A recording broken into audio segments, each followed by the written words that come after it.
Hello বন্ধুরা, career space YouTube চ্যানেলে আপনাদের সকলকে স্বাগত জানাই। আশা করি আপনারা সবাই ভালো আছেন। আজকে এই মুহূর্তে শিক্ষক নিয়োগ সংক্রান্ত যে সবচেয়ে গুরুত্বপূর্ণ আপডেট উঠে এসেছে, বিস্তারিত সেই সম্পর্কে আলোচনা করব। তাই ভিডিওটি অবশ্যই শেষ পর্যন্ত দেখবেন নিয়োগ সংক্রান্ত অনেক নতুন নতুন আপডেট পাওয়ার জন্য।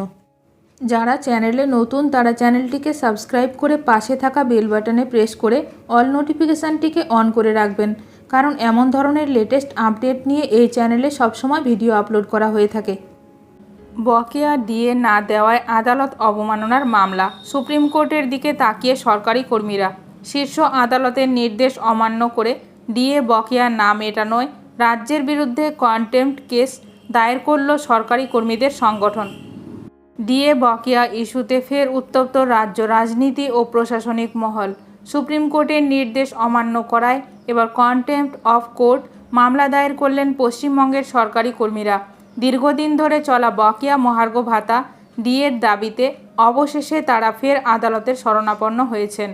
সরকারি কর্মীদের সংগঠন confederation of state government employees West Bengal জানিয়েছে, 16 মে সুপ্রিম কোর্টের নির্দেশ ছিল বকেয়া ডিএর 25% 6 সপ্তাহের মধ্যে মিটিয়ে দিতে হবে।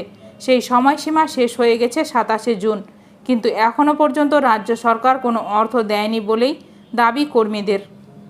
রাজ্য সরকারের তরফে সুপ্রিম কোর্টে জানানো হয়েছে, এই বকেয়া ডিএ মেটাতে গেলে প্রায় 40,000 কোটি টাকা খরচ হবে, যা রাজ্যের আর্থিক ক্ষমতার বাইরে। 25% ডিএ দিতে গেলেও প্রাথমিকভাবে 10,000 কোটি টাকার প্রয়োজন, যা 2025-26 আর্থিক বর্ষের বাজেটে বরাদ্দ নেই।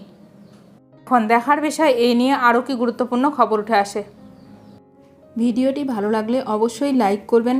আজকের ভিডিওটি এখানেই শেষ করলাম। নতুন কোনো আপডেট নিয়ে দেখা হবে নেক্সট ভিডিওতে।